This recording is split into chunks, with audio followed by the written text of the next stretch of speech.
हवा से बात करता हुआ।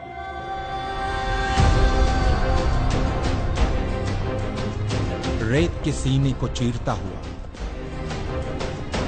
बिजली की रफ्तार से कुछ हिंदुस्तानी सपूतों का एक छोटा सा कारनामा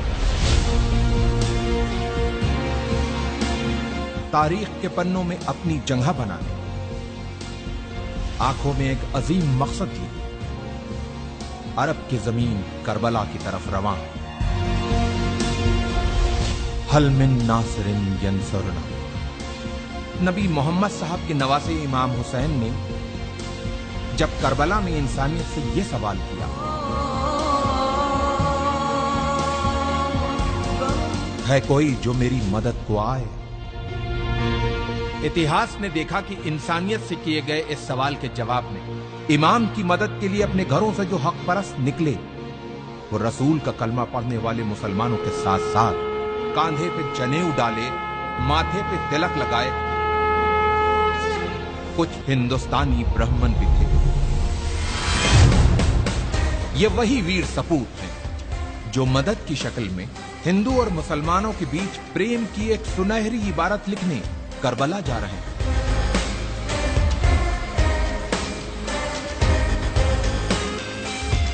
जालिम बादशाह यजीद अपनी हुकूमत के नशे में चूर होके इंसानियत का चेहरा बिगाड़ देना चाहता था, लेकिन उसे यह पता था कि जब तक नबी मोहम्मद साहब के नवासे इमाम हुसैन जिंदा हैं, तब तक वो अपनी मर्जी की नहीं कर सकता।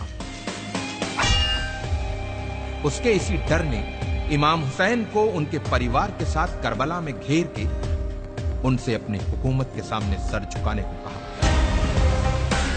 जियो और जीने दो की जिंदा मिसाल पेश करते हुए इमाम हुसैन ने यजीद के सामने एक पेशकश रखी कि अगर तुमको मुझसे कोई खतरा हो तो मुझे रास्ता दे दो ताकि मैं हिंदुस्तान चला जाऊं। में आ जाता, मंदिर में उतारा जाता। इमाम को दरियाए फरात के किनारे घेर लिया गया, उनके बच्चों और औरतों पर पानी बंद कर दिया गया। यह सब जुल्म यजीद के खत मिलने के बाद इब्ने जियाद ने इमाम हुसैन पे किए। इमाम की तरफ से भी खत लिखे गए। कहते हैं कि लोग मुसीबत में अपनों को याद करते हैं या फिर मुसीबत में जो साथ दे वही अपना होता है।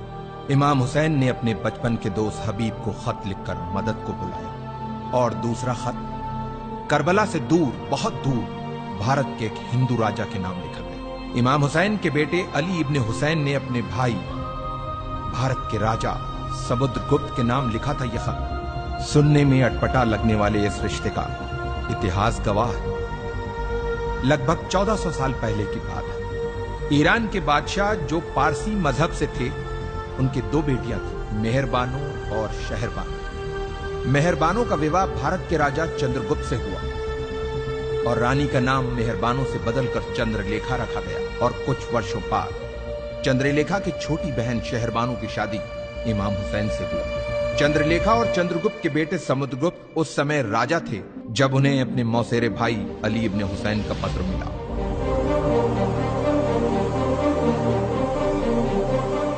राजा समुद्रगुप्त ने जल्द ही वीर सैनिकों की एक टुकड़ी तैयार करके उसे करबला की तरफ रवाना किया। इन वीर सैनिकों के सरदार का नाम रेहबदत था, जो एक मोहयाल ब्राह्मण थे। अफसोस, जब रेहबदत अपनी सेना के साथ करबला पहुंचे तो इमाम हुसैन को शहीद किया जा चुका था। ये जान इन ब्राह्मणों का दिल टूट गया और जोश में अपनी तलवारों को अपने गलों पर रख लिया कि जिसकी जान बचाने आए थे, जब वही नहीं बचा तो अब हम जी के क्या करेंगे। लेकिन इमाम के एक चाहने वाले अरब के वीर योद्धा जनाब मुख्तार के मना करने पे इन वीर सैनिकों ने अपनी तलवारों को अपने गलों से हटाया और मुख्तार के साथ मिलके खून इमाम हुसैन का बदला लेने के मकसद से दुश्मनों से एक यादगार युद्ध किया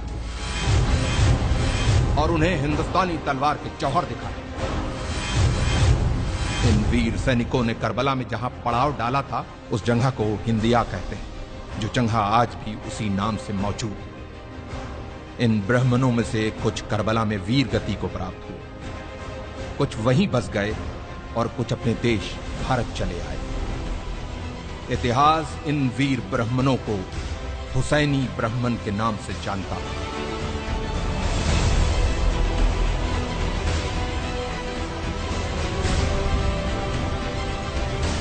तारीख के पन्नों में दबी हिंदुस्तान और इराक की इस महान कहानी को हमारे लाखों सलाम।